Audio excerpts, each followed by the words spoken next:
এদেশে গত 15 বছর শেখ হাসিনা কোনো দোষ কেউ দেখে নাই, কিন্তু এখন যখন সে নাই এখন সবাই ওর দোষ দেখে। আরে বেটি নাই, এখন দোষ দেখে বিচার করবা কার? সে তো নাই। এখন যারা আছে এখন আবার এদের কেউ দোষ দেখবে না। আবার যখন এরা পালায় যাবে, চলে যাবে, ধ্বংস হবে, লাঞ্ছিত হবে, অপমানিত হবে, আল্লাহর বদদোয়া, আল্লাহর গজবে, এদের দোষ তখন দেখবে এরা। যে আছে তার দোষটা দেখো, তাহলে দেখবা দোষ কমে আসবে।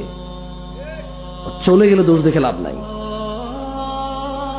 আর আরেকটা কথা বলি, এই দেশে চোর বদলায়, চুরি বন্ধ হয় না। আপনি যেই হন না কেন, অত দল টল নাম নিয়ে বলতে পারবো না। কোন চুরি বন্ধ হয়েছে, কোন চাঁদাবাজি বন্ধ হয়েছে, কোন টেন্ডারবাজি বন্ধ হয়েছে? এখনো কি ভ্যানওয়ালা হাইওয়ের সামনে ভ্যান গাড়ি নিয়ে দাঁড়ায় কাউকে চাঁদা দিতে হয় না? এদেশে তো চুরি বন্ধ হবে না, চোর বদলাবে। আপনি যে রাজনীতি করেন এটা চোর বদলানোর রাজনীতি। এত খুশি হয়েন না যে একটা চোর গেছে ভাগছে, আপনিও চোরের রাজনীতি করেন।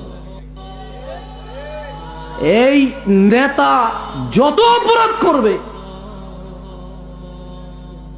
সব অপরাধের গুনাহ যত মানুষ ওর নেতা বানাচ্ছে সবার হবে।